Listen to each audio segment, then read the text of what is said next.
আসসালামু আলাইকুম। Casual cooking পক্ষ থেকে আপনাদের সবাইকে স্বাগত। আজ আমি ভাপা পিঠা আর কেক ভাপা পিঠা তৈরি করব।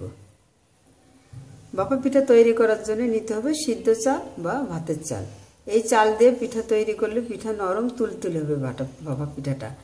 তাই এই চাল 2 ঘন্টা ভিজিয়ে রেখে দিতে হবে। 2 ঘন্টা ভিজিয়ে রেখে হাত দিয়ে ভালোভাবে কষলিয়ে তারপরে নিংড়ে নিতে হবে, নিংড়ে গুঁড়ো করে নিতে হবে। আমি চাল আগে থেকেই গুঁড়ো করে নিয়েছি, তাই আপনাদের দেখিয়ে দিলাম। আর আমি নিয়েছি লিকুইড দুধ, নারকেল ভেঙে কুড়িয়ে নিয়েছি, আর নিয়েছি খেজুরি গুড়। খেজুরি গুড় ছোটো ছোটো করে কেটে নিয়েছি। এই যে আস্ত চাকা গুড়টা আমি ছোটো ছোটো করে কেটে নিয়েছি। এবার আমি স্বাদ অনুযায়ী লবণ দিয়ে দিচ্ছি। লবণ দিয়ে একটু উল্টে পাল্টে গুঁড়ে মেখে নিচ্ছি। লবণ দিয়ে মেখে নিলাম। এবার আমি অল্প অল্প লিকুইড দিয়ে দিচ্ছি আর হাত দিয়ে মেখে নেব। দুধ জাল করে একটু খিসা খিসা বানিয়ে নিতে হবে। আমি আগে থেকেই জাল করে খিসা খিসা বানিয়ে ঠান্ডা করে নিয়েছি। তাহলে ভাপা পিঠা থেকে অনেক সুন্দর ঘ্রাণ আসবে আর মজা হবে খেতে। মাখাটা এরকম একটু ভিজা ভিজা হবে। এখন আপনারা চাইলে এই যে গোটা গোটা এটা হাত দিয়ে এইভাবে গোটাটা ভেঙে দিতে পারেন, আবার একটু চেলেও নিতে পারেন।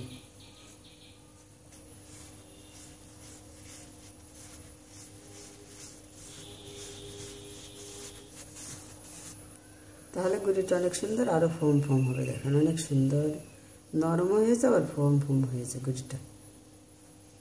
চেলে নেওয়ার আগে আপনাদের আরেকটু আমি দেখিয়ে দিচ্ছি। গোটাটা কিন্তু অনেক বেশি শক্ত না, এরকম হাত দিয়ে দিলেও গোটাটা কিন্তু সুন্দর এরকম মিলিয়ে যাবে।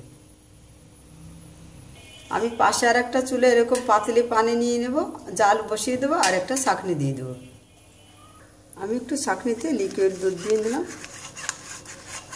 আমি ছাঁকনিতে একটু শুধু সামান্য লিকুইড দুধ দিয়ে ভিজিয়ে নিয়েছি। এবার আমি দিয়ে দিচ্ছি গুঁড়ি, চেলে নিয়ে গুঁড়ি দিয়ে দিচ্ছি। একটু হাত দিয়ে এইভাবে সুন্দর করে একটু লাগিয়ে দিতে হবে। চেপে চেপে নিলাম হাত দিয়ে। আমি আপনাদের প্রথম স্টেপটা দেখিয়ে দিচ্ছি। অনেক বেশি জোরে চাপা লাগবে না। এবার আমি নারকেল দিয়ে দিচ্ছি। আপনাদের পছন্দ অনুযায়ী আপনারা নারকেল মিষ্টি দিবেন। এবার আমি সেই ছোট ছোট করে নিয়ে গুড় দিয়ে দিচ্ছি।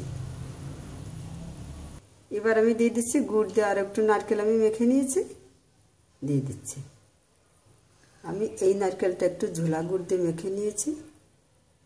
এবার আমি দিয়ে দিচ্ছি মেখে নেওয়া সেই গুঁড়িটা। হালকাভাবে একটু চেপে চেপে দিলে হবে। সাহসও লাগবে না, বাটিও লাগবে না। এবার আপনাদের শুধু একটা ছাঁকনি হলেই হবে। আপনারা সহজেই এই ভাপা পিঠা বানিয়ে নিতে পারবেন। পানিতে জাল উঠে গিয়েছে আর ভাপ উঠে গেছে। এবার আমি এই পিঠাটা বসিয়ে দিচ্ছি আর ঢাকনা দিয়ে ঢেকে দিচ্ছি। দেখেন কত সহজ হয়ে গেল পিঠাটা তৈরি করা সহজে। এবার আমি কেক ভাপা পিঠা তৈরি করার জন্য একটা কাপড় দিয়েছি। কাপড়টা একটু ভিজিয়ে আমি তারপরে ভালোভাবে পানি শুকিয়ে নিই। কাপড়টাকে আমি ভিজিয়ে হাত দিয়ে পানি এভাবে চেপে শুকিয়ে তারপরে আমি নিয়েছি। এবার আমি গুঁড়ি দিয়ে দিলাম। ওই পিঠাটার মতো আমি একটু চেপে চেপে নিয়েছি। এবার আমি দিয়ে দিচ্ছি নারকেল, দিয়ে দিচ্ছি গুড়, মেখে নেওয়া সেই নারকেলটাও দিয়ে দিচ্ছি। একইভাবে গুঁড়িও দিয়ে দিচ্ছি। এই লেয়ারটা আমি একটু চেপে চেপে নিচ্ছি। বড় কেকের মতো হবে, তাই আমি 2 লেয়ারে গুড় আর নারকেল দিয়ে দেবো।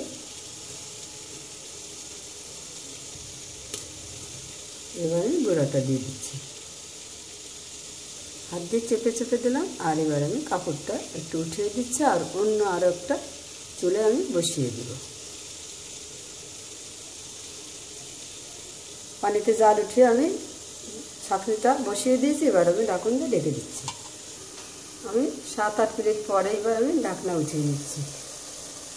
পিঠাটা যখন হয়ে যাবে এবার আমি নামিয়ে নেব। পিঠাটা যখন হয়ে যাবে তখন কালারটা কিন্তু অনেকটা পরিবর্তন হবে। আমি ওখানে দেখিয়ে দিচ্ছি।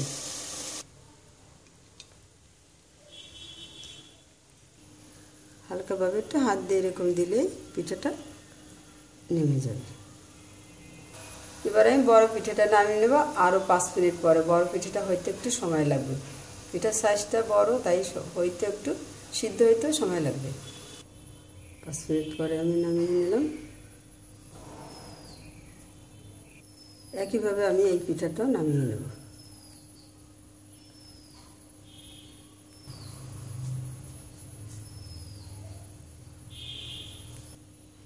এবার আমি আপনাদের দেখিয়ে দিচ্ছি পিঠাটাকে। হয়ে গেল গরম গরম কেক ভাপা পিঠা আর ভাপা পিঠা। আমি আপনাদের বড় পিঠাটা একটু কেটে দেখিয়ে দিলাম। এই বড় পিঠাটা এরকম বড় একটা পিঠে বানালে আপনারা এরকম ভাগ ভাগ করে কেকের মধ্যে কেটেই খেতে পারবেন। হয়ে গেল সহজেই ভাপা পিঠা আর কেক ভাপা পিঠা। ভিডিওটা দেখার জন্য আপনাদের সবাইকে ধন্যবাদ। ভালো থাকুন, সুস্থ থাকুন। আল্লাহ হাফেজ।